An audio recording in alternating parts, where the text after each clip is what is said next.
Hi everyone, welcome to my channel. ತಮ್ಮೆಲ್ಲರಿಗೂ ನಮ್ಮ ಚಾನಲ್ಗೆ ಸ್ವಾಗತವನ್ನು ಕೋರುತ್ತಾ ಇವತ್ತಿನ ವಿಡಿಯೋದಲ್ಲಿ ತಮ್ಮೊಂದಿಗೆ 2026-27ನೇ ಶೈಕ್ಷಣಿಕ ಸಾಲಿನ ಇಲ್ಲಿ ವಿವಿಧ ಮೊರಾರ್ಜಿ ವಸತಿ ಶಾಲೆಗಳು ಅಂದರೆ ಇಲ್ಲಿ ಅಲ್ಪಸಂಖ್ಯಾತ ಮೊರಾರ್ಜಿ ವಸತಿ ಶಾಲೆಗಳ ಪ್ರವೇಶಕ್ಕೆ ಸಂಬಂಧಪಟ್ಟ ಹಾಗೆ ಈ ಹಿಂದಿನ ವರ್ಷ ಅಂದರೆ 2025ನೇ ಶೈಕ್ಷಣಿಕ ಸಾಲಿನಲ್ಲಿ ನಡೆದಂತಹ ಇಲ್ಲಿ ಕ್ವಶನ್ ಪೇಪರ್ ಮತ್ತು ಆನ್ಸರ್ಗಳನ್ನು ತಮ್ಮೊಂದಿಗೆ ಶೇರ್ ಮಾಡ್ಕೊಳ್ತಾ ಇದ್ದೀನಿ. ಇನ್ನು ತಾವುಗಳು ನಮ್ಮ ಚಾನಲ್ ಫಸ್ಟ್ ಟೈಮ್ ನೋಡ್ತಾ ಇದ್ದರೆ ತಾವೆಲ್ಲರೂ ಕೂಡ ಈ ಚಾನಲನ್ನು ಸಬ್ಸ್ಕ್ರೈಬ್ ಆಗಿ ಅಂತ ತಿಳಿಸುತ್ತಾ ಓಕೆ, ಇಲ್ಲಿ ವಿಡಿಯೋ ಪ್ರಾರಂಭಿಸೋಣ. ಇಲ್ಲಿ ಮೊದಲನೇದಾಗಿ ಕನ್ನಡ ವಿಷಯವನ್ನು ನೋಡೋಣ. ಇಲ್ಲಿ ಮರದಲ್ಲಿ ಹಕ್ಕಿ ಕೂತಿದೆ, ಅಡಿಗೆರೆ ಎಳೆದ ಪದದಲ್ಲಿರುವಂಥ ವಿಭಕ್ತಿ ಪ್ರತ್ಯಯ ಯಾವುದು ಅಂತಿದೆ. ಇಲ್ಲಿ ಮರದಲ್ಲಿ ಅಂದಾಗ ಅದರಲ್ಲಿ ಸಪ್ತಮಿ ವಿಭಕ್ತಿ ಪ್ರತ್ಯಯ ಇರುತ್ತದೆ. ಸೊ ಇಲ್ಲಿ ಸಿ ಆಪ್ಷನ್ ಆಗುತ್ತದೆ. ಸೂರ್ಯ, ರವಿ, ಚಂದ್ರ, ದಿನಕರ ಈ ಪದಗಳಲ್ಲಿ ಗುಂಪಿಗೆ ಸೇರದ ಪದ ಯಾವುದು ಅಂದರೆ ಇಲ್ಲಿ ಚಂದ್ರ ಆಗಿದೆ.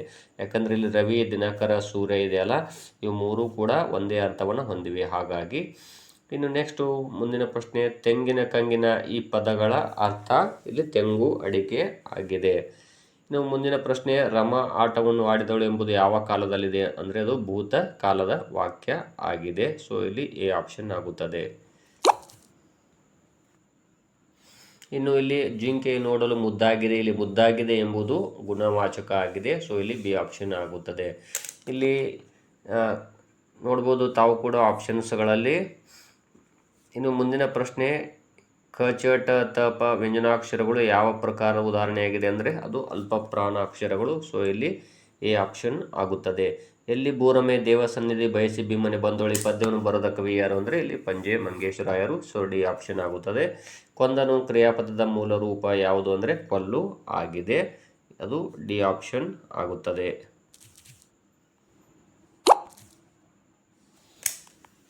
ಇನ್ನು ಮುಂದಿನ ಪ್ರಶ್ನೆ ನೋಡ್ಬೋದು. ಅವನು ಜಾನತನ ನನ್ನ ಹತ್ತಿರ ನಡೆಯೋದು, ಈ ವಾಕ್ಯದಲ್ಲಿ ಜಾನತನ ಎಂಬುದು ತದ್ದಿದ್ದಾಂತ ಭಾವನಾಮ ಅಂದರೆ ಇಲ್ಲಿ ಬಿ ಆಪ್ಷನ್ ನೋಡ್ತಾ ಹೋದಾಗ ಇಲ್ಲಿ ತದ್ದಿದ್ದಾಂತ ಭಾವನಾಮ, ಅದು ಬಿ ಆಪ್ಷನ್ ಆಗುತ್ತದೆ. ಇನ್ನು ಕುರುಡ, ಕುಂಟ, ವಿದ್ಯಾರ್ಥಿ, ಶಿಕ್ಷಕ ಇವು ಯಾವ ನಾಮಪದಕ್ಕೆ ಉದಾಹರಣೆಯಾಗಿದೆ ಅಂತ ಹೇಳಿದ್ದಾರೆ. ಇಲ್ಲಿ ಸಿ ಆಪ್ಷನ್ ಅನ್ವರ್ಥ ನಾಮಪದಕ್ಕೆ ಉದಾಹರಣೆ ಆಗಿವೆ. ಇಲ್ಲಿ ಕುರುಡ, ಕುಂಟ ಎನ್ನುವಂಥದ್ದು ಅನ್ವರ್ಥ ನಾಮ ಆಗುತ್ತದೆ. ಇನ್ನು ನೆಕ್ಸ್ಟ್ ಇಲ್ಲಿ ಈ ಕೆಳಗಿನ ಯಾವ ಪದವು ಅಂಶಿ ಸಮಾಸಕ್ಕೆ ಉದಾಹರಣೆಯಾಗಿದೆ ಅಂತ ಹೇಳಿದರೆ ಇಲ್ಲಿ ಅಂಗೈ ಎನ್ನುವಂಥದ್ದು ಅಂಶಿ ಸಮಾಸಕ್ಕೆ ಉದಾಹರಣೆಯಾಗಿದೆ. ಈ ಕೆಳಗಿನ ಯಾವ ಪದ ಅನುಕರಣಾವ್ಯಕ್ಕೆ ಸೇರಿದೆ ಅಂದರೆ ಇಲ್ಲಿ ಜುಳು ಜುಳು ಎನ್ನುವಂಥದ್ದು ಅನುಕರಣಾವ್ಯಯ ಆಗಿದೆ. ಇನ್ನು ನೆಕ್ಸ್ಟು ತಂದೆಗೆ ತತ್ರ ಬರೆಯುವಾಗ ಬಳಸುವ ಸೂಕ್ತ ಸಂಬೋಧನೆ ಯಾವುದು ಅಂದರೆ ಇಲ್ಲಿ ತೀರ್ಥರೂಪ ಎನ್ನುವಂಥದ್ದು ತಂದೆಗೆ ಪತ್ರ ಬರೆಯುವಾಗ ಬಳಸುವಂತಹ ಸಂಬೋಧನೆ ಆಗಿದೆ. ಮಾತು ಬಲ್ಲವನಿಗೆ ಜಗಳವಿಲ್ಲ, ಊಟ ಬಲ್ಲವನಿಗೆ ರೋಗವಿಲ್ಲದು ಯಾವ ಅಲಂಕಾರಕ್ಕೆ ಉದಾಹರಣೆಯಾಗಿದೆ ಅಂದರೆ ದೃಷ್ಟಾಂತ ಅಲಂಕಾರಕ್ಕೆ ಉದಾಹರಣೆಯಾಗಿದೆ. ಇನ್ನು ನೆಕ್ಸ್ಟ್ ಇಲ್ಲಿ ತವಕ ಈ ಪದದ ಅರ್ಥ ಏನು ಅಂದರೆ ಆತುರ ಅಂತ ಅರ್ಥ ಆಗುತ್ತದೆ. ಇಲ್ಲಿ ಎ ಆಪ್ಷನ್ ಆಗುತ್ತದೆ. ಈ ಗಾದೆ ಮಾತನ್ನು ಪೂರ್ಣಗೊಳಿಸಿ ಒಗ್ಗಟ್ಟಿನಲ್ಲಿ ಇದು ಆನ್ಸರ್ ನೋಡ್ತಾ ಹೋಗಿ 4 ಆಪ್ಷನ್ಸ್ಗಳಲ್ಲಿ ಇಲ್ಲಿ ಸಿಹಿ ಇದೆ, ಬಲವಿದೆ, ಕಷ್ಟವಿದೆ, ಯಾವುದೂ ಅಲ್ಲ ಅಂತಿದೆ. ಇದರಲ್ಲಿ ಬಲವಿದೆ ಆಗಿದೆ. ಇನ್ನು ನೆಕ್ಸ್ಟ್ ಪ್ರಶ್ನೆ ನೋಡೋಣ.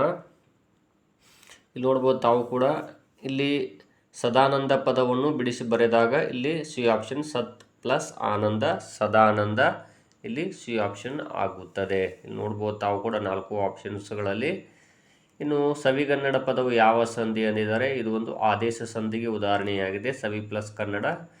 ಇನ್ನು ಕನ್ನಡದಲ್ಲಿ ಜ್ಞಾನಪೀಠ ಪ್ರಶಸ್ತಿ ಪಡೆದವರು ಯಾರು ಅಂದರೆ ಚಂದ್ರಶೇಖರ್ ಕಂಬಾರ್ ಅವರು. ಇಲ್ಲಿ ಸಿ ಆಪ್ಷನ್ನು ತಾವು ನೋಡ್ಬೋದು 4 ಆಪ್ಷನ್ಸ್ಗಳಲ್ಲಿ ಕನ್ನಡದಲ್ಲಿ ಜ್ಞಾನಪೀಠ ಪ್ರಶಸ್ತಿ ಪಡೆದಂತಹ ಒಬ್ಬ ಕವಿಯವರು ಚಂದ್ರಶೇಖರ್ ಕಂಬಾರ್ ಅವರು. ಸಿ ಆಪ್ಷನ್ ಆಗುತ್ತದೆ.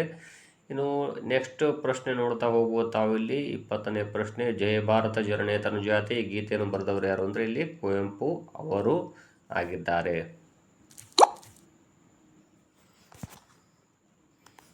ಇನ್ನು ಇಂಗ್ಲೀಷ್ ವಿಷಯವನ್ನು ನೋಡೋಣ. ಇಲ್ಲಿ the sun in the east, the correct form of verb to be filled in the blank is ಅಂದಿದ್ದಾರೆ ದ ಸನ್ ರೈಸಸ್. ಇಲ್ಲಿ ಎ ಆಪ್ಷನ್ನು ನೋಡ್ಬೋದು ತಾವಿಲ್ಲಿ ದ ಸನ್ ರೈಸಸ್ ಅಂತಿದೆಯಲ್ಲ, ಅದು ಸನ್ ರೈಸಸ್ ಇಂದ ಈಸ್ಟ್ ಆಗುತ್ತದೆ. ಸೂರ್ಯ ಪೂರ್ವ ದಿಕ್ಕಿನಲ್ಲಿ ಉದಯಿಸುತ್ತಾನೆ. ನೆಕ್ಸ್ಟು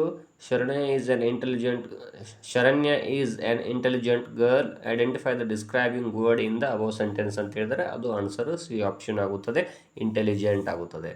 ಇನ್ನು ನೆಕ್ಸ್ಟ್ ಇಲ್ಲಿ ನೋಡ್ಬೋದು a picture is better than 1000 words ಅಂತಿದೆ. Choose the correct option. A picture is better than ನೋಡ್ಬೋದು ಎ ಪಿಕ್ಚರ್ ಸ್ಪೀಕ್ಸ್ 1000 ವರ್ಡ್ಸ್ ಅಂತಿದೆಯಲ್ಲ, ಅದು ಆನ್ಸರ್ ಆಗುತ್ತದೆ.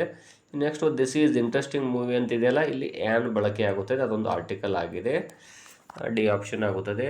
All my books are the table ಅಂತಿದೆಯಲ್ಲ, ಫಿಲ್ ಇನ್ ದ ಬ್ಲ್ಯಾಂಕ್ಸ್, ಇಲ್ಲಿ on the table ಆಗುತ್ತದೆ. So C option.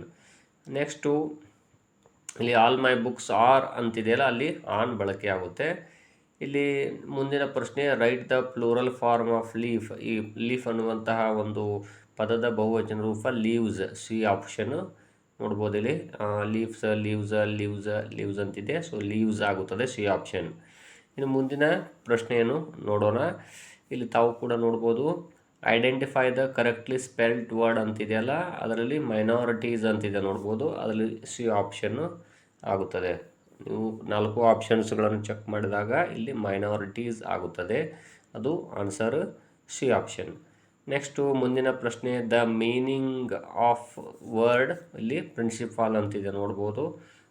ಅಲ್ಲಿ check ಮಾಡ್ತಾ ಹೋಗಿ, ಇದರಲ್ಲಿ ಪ್ರಿನ್ಸಿಪಲ್ ಅಂದರೆ ಅದು head master, rule, important, non of the above ಅಂತಿದೆ. ಅದರಲ್ಲಿ ಪ್ರಿನ್ಸಿಪಲ್ ಅಂದರೆ ಅದು ರೂಲ್ ಅಂತ ಅರ್ಥ ಆಗುತ್ತದೆ. ಸೊ ಇಲ್ಲಿ ಬಿ ಆಪ್ಷನ್ ಆಗುತ್ತದೆ. ನೆಕ್ಸ್ಟು ಹಿ ಡೈವ್ಸ್ ಅಂತಿದೆ. ಇಲ್ಲಿ ದ ಡೀಪ್ ವಾಟರ್ ಅಂತಿದೆ, in the water, into the, he dives into the deep water ಅಂತಿದೆ. ಇಲ್ಲಿ ಬಿ ಆಪ್ಷನ್ ಇಂಟು ಆಗುತ್ತದೆ. ಇನ್ನು ಮುಂದಿನ ಪ್ರಶ್ನೆ ನೋಡ್ಬೋದು, add suitable prefix for the word possible ಅಂತಿದೆ, ಅಲ್ಲಿ ಇಂಪಾಸಿಬಲ್ ಆಗುತ್ತದೆ. ಸೊ ಬಿ ಆಪ್ಷನ್ ಆಗುತ್ತದೆ. ಇನ್ನು ಮುಂದಿನ ಪ್ರಶ್ನೆ, ದ ಅಪೋಸಿಟ್ ಆಫ್ ನೆವರ್. ಇಲ್ಲಿ ನೆವರ್ ಇದರ ಅಪೋಸಿಟ್ ಯಾವುದು ಅಂದರೆ ಇಲ್ಲಿ ನೋಡ್ತಾ ಹೋಗಿ, ವೆನೆವರ್, ಫೀವರ್, ಕ್ವೈಟ್, ಆಲ್ವೇಸ್ ಅಂತಿದೆ. ಇಲ್ಲಿ 29ನೇ ಪ್ರಶ್ನೆಗೆ ಆನ್ಸರ್ ಆಲ್ವೇಸ್ ಆಗುತ್ತದೆ. She comes to school, car ಅಂತಿದೆ, ಅಲ್ಲಿ ಬಾಯ್, ಡಿ ಆಪ್ಷನ್ ಬಾಯ್ ಆಗುತ್ತದೆ, by car. Over, to, with, by ಅಂತಿದೆಯಲ್ಲ, ಅದರಲ್ಲಿ ಡಿ ಆಗುತ್ತದೆ.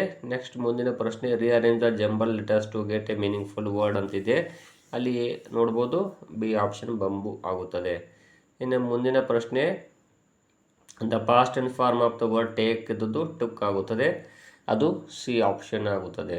ತಾವು ಕೂಡ ನೋಡ್ತಾ ಹೋಗ್ಬೋದು, ಇಲ್ಲಿ ನೋಡಿ ಟುಕ್ ಆಗುತ್ತದೆ. ನೆಕ್ಸ್ಟು ಗಿವ್ ಒನ್ ವರ್ಡ್ ಅಂದರೆ a vehicle use to put a satellite into space ಅಂತಿದೆಯಲ್ಲ, ಅದರಲ್ಲಿ ರಾಕೆಟ್ ಆಗುತ್ತದೆ, ಇಲ್ಲಿ ಬಿ ಆಪ್ಷನ್ ಆಗುತ್ತದೆ.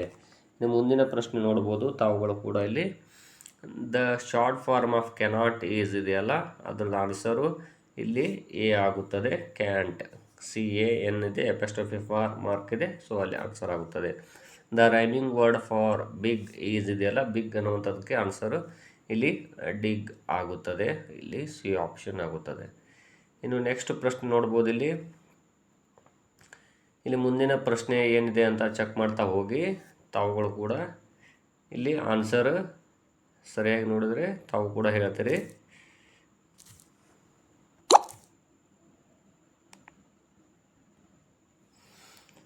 ಇಲ್ಲಿ ಮುಂದಿನ ಪ್ರಶ್ನೆ ನೋಡ್ತಾ ಹೋಗ್ಬೋದು. ಇಲ್ಲಿ ಏನು ಕೊಟ್ಟಿದ್ದಾರೆ ಆನ್ಸರ್ ಕ್ವಶನ್ ಅಂದರೆ ಇಲ್ಲಿ ರೀಅರೇಂಜ್ ದ ಸೆಂಟೆನ್ಸ್ ಅಂತ ಕೊಟ್ಟಿದ್ದಾರೆ. ಅಂದರೆ ಅಲ್ಲಿ ಏನು ಕ್ವಶನ್ ಇದೆ ಸ್ವಲ್ಪ ತಾವು ನೋಡ್ಬೋದು. ಇಲ್ಲಿ rearrange the jumbled words to get a meaningful sentence ಅಂತ ಹೇಳಿದ್ದಾರೆ. ಇಲ್ಲಿ ಆನ್ಸರ್ ಯಾವುದಾಗುತ್ತೆ ಅಂದರೆ ಎನಿಮಲ್ಸ್ ಆರ್ ಲಿವಿಂಗ್ ಬೀಯಿಂಗ್ಸ್, ಇಲ್ಲಿ ಎ ಆಪ್ಷನ್ ಆಗುತ್ತದೆ.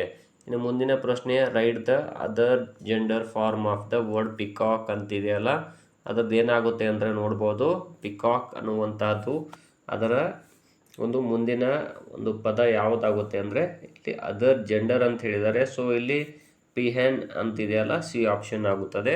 ಇನ್ನು ನೆಕ್ಸ್ಟ್ ಪ್ರಶ್ನೆ ನೋಡ್ಬೋದು, I am not feeling well, ಇಲ್ಲಿ ಏನು ಆನ್ಸರ್ ಆಗುತ್ತೆ ಅಂದರೆ so I can't come to school, choose the appropriate conjunction to fill in the blank ಅಂತಿದೆ. ಸೊ ಇಲ್ಲಿ ಸೊ ಆನ್ಸರ್ ಆಗುತ್ತದೆ.